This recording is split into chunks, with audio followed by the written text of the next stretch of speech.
Hi, this is Dr. Anita with another diamond moment. Diamonds are produced through time, heat, and pressure.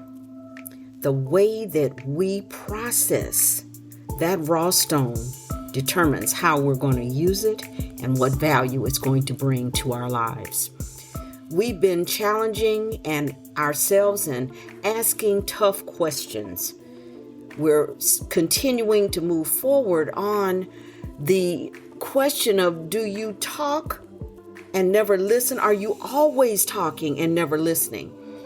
And in our previous episode, we talked about the way that people hear things. I shared with you an experience that I had with my musically gifted and talented son when I found out that what he was listening to and the way that I listen was completely different.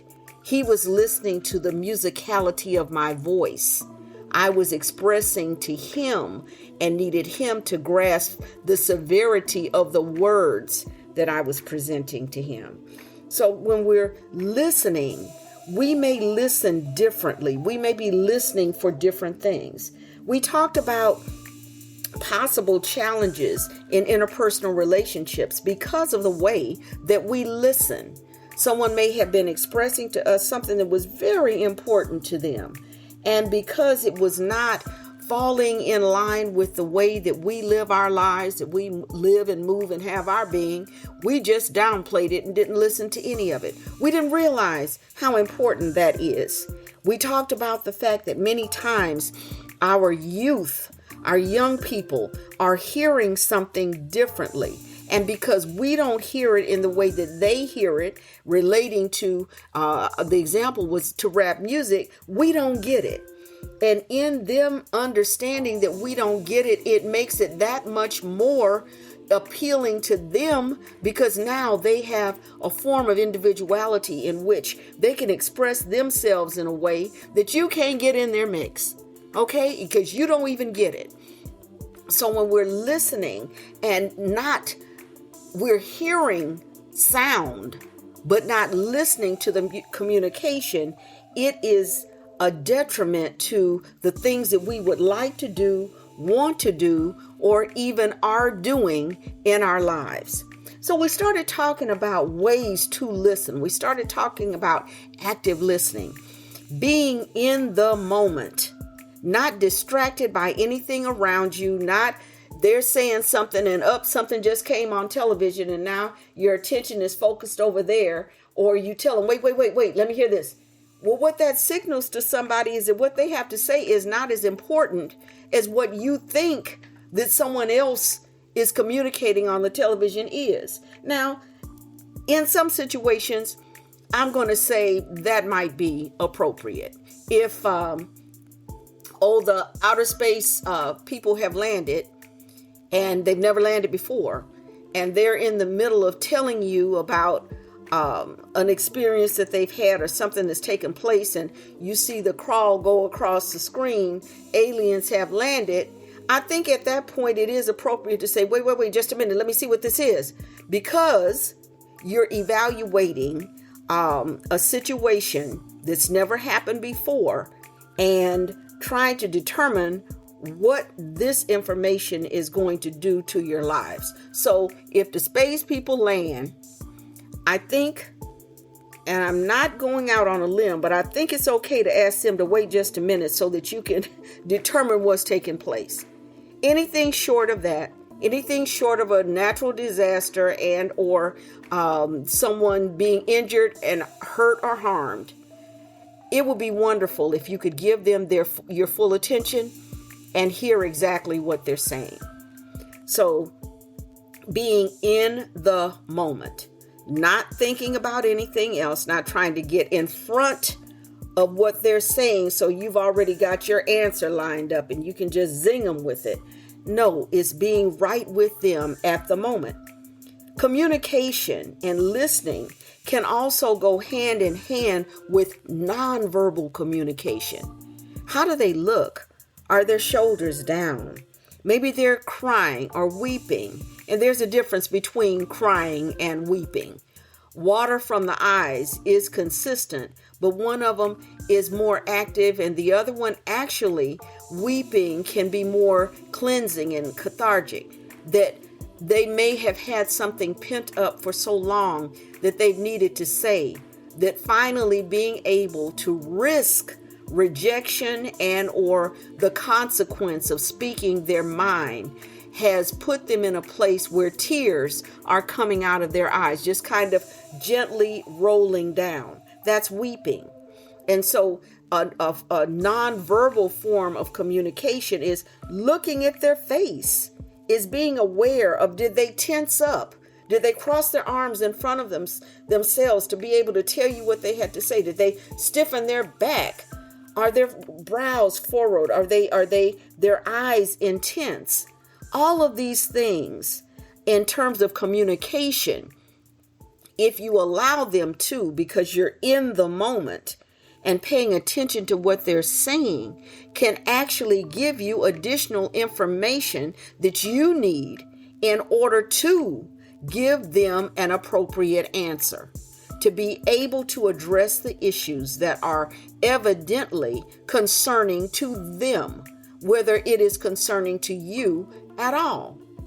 We can talk to little children and they may be crying or upset over something that we would see as very trivial. They were outside and they stepped on a small bug by accident, or they crushed the flower, or they picked the flower. Now the petals have fallen off of it, and they come to show you as a parent that something has happened, something's wrong, something has disturbed them. And because you're not sure of what the problem is, you just see them coming in with tears, you stop everything.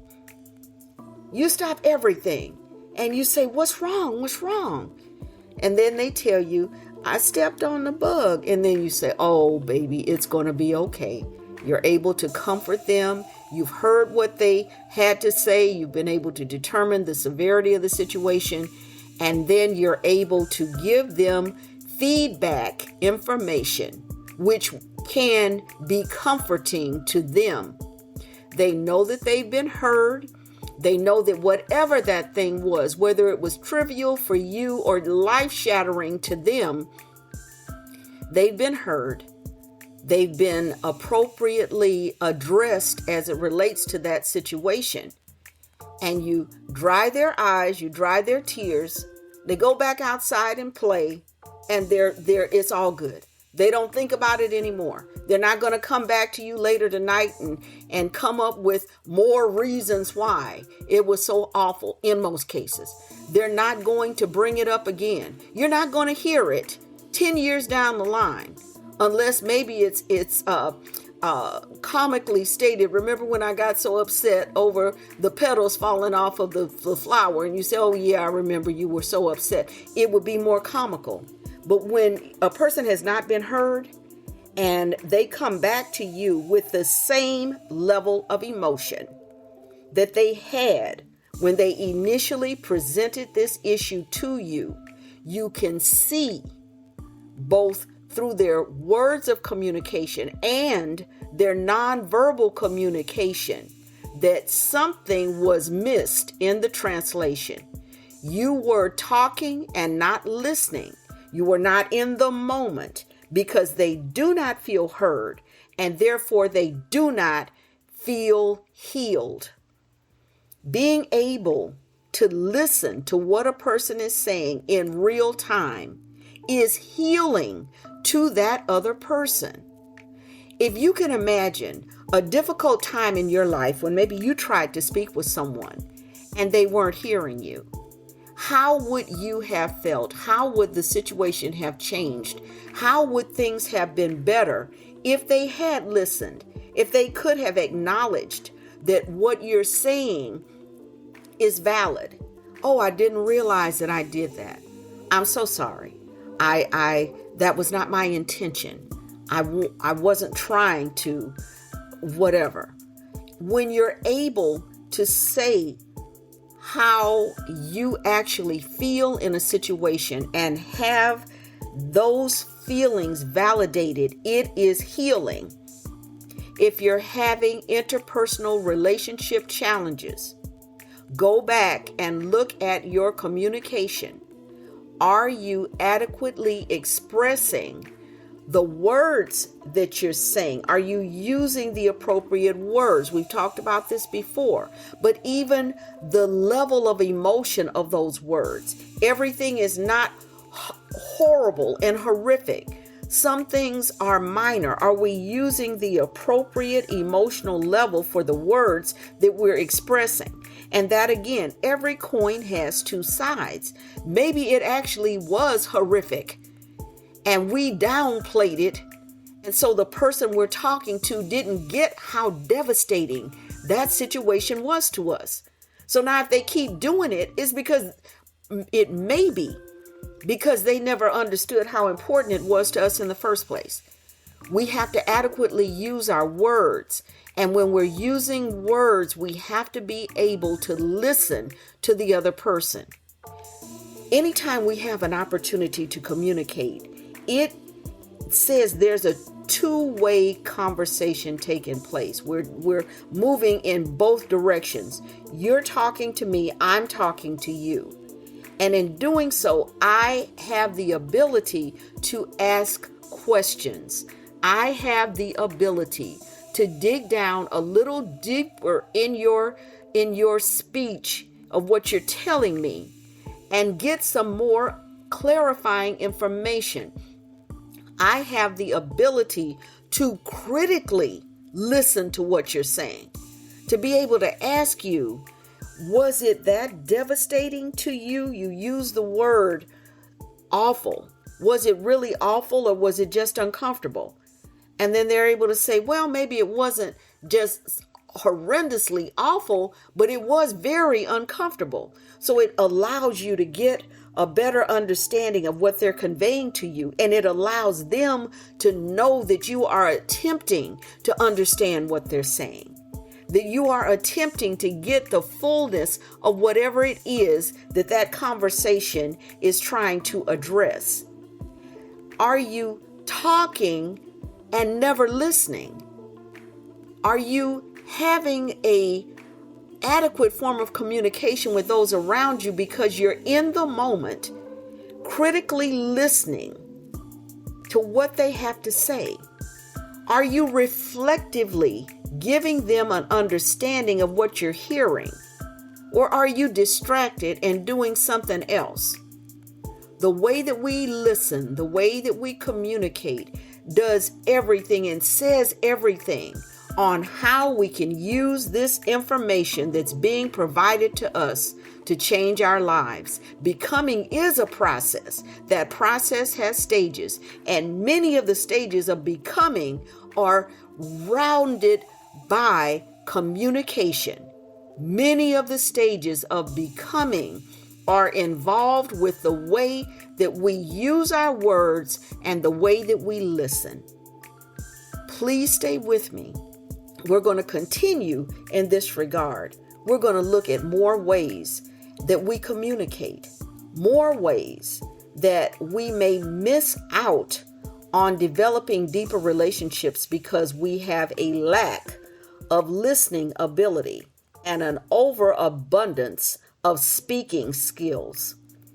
If you haven't done so, please visit my website at www.DrAnitaMc.com. That's DrAnitaMc.com. Join me on wisdom. We're going to be doing a wisdom talk later on today, actually, in which I got asked an excellent question about a young woman and aging. Please join me on FanBase as well.